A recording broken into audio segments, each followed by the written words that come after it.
yang PAS Perak ialah berkaitan dengan isu khusus mengenai Koalisi Islam Darul Izwan, Koalisi Universiti Islam Sultan Azlan Shah, yang hari itu kita ada keluar dalam media.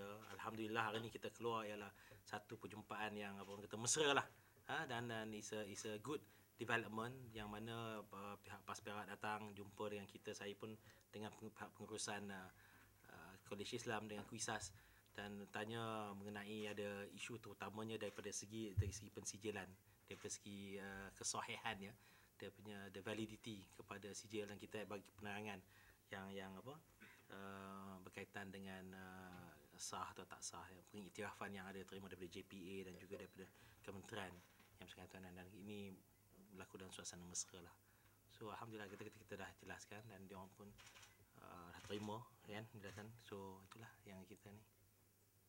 I think it is bila kita in politics ni, kita masuk, kita play our role, kita nak bagi nilai tambah pada masyarakat.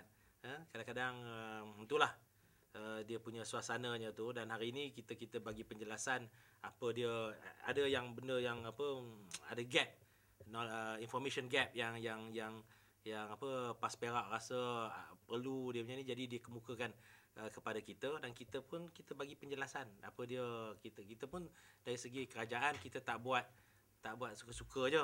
Dari segi nak naik taraf Koalisi Islam Darul Izwan ni kepada Koalisi Universiti, kita dah go through the proses. Kita pun dengan sokongan daripada kerajaan, dengan pegawai-pegawai kerajaan yang ada, daripada State Legal Advisor yang ada, dan kita pentadbir yang baik semua. So we have gone through, dan kita bagi penjelasan dengan baik lah to close that information gap yang ada tu. Memperbetulkan premis umum yang melihatkan bahawa isu ini adalah isu politik, kerana bila dilihat begitu seolah-olah PAS hanya melebihkan isu politik daripada pendidikan. Kita kena pertegaskan bahawa kita membawa isu ini atas kapasiti bahawa kita mau menyokong KISDAR sebagai institusi kerajaan negeri yang boleh memberikan sumbangan khususnya kepada anak tempatan. Itu yang pertama.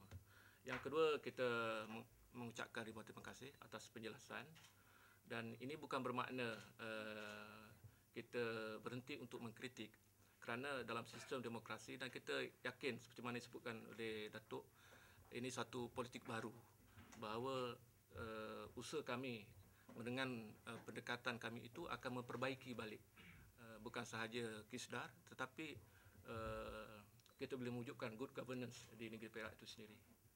Saya rasa pertemuan ini cukup bermakna untuk mewujudkan politik baru yang insya-Allah kita akan melihat bahawa pendidikan ini kalau dipolitikkan sekalipun, dia akan mengedukatkan ahli politik supaya memperjuangkan pendidikan agama, pendidikan Islam, pendidikan Melayu ini terbela, bukan dipolitikkan.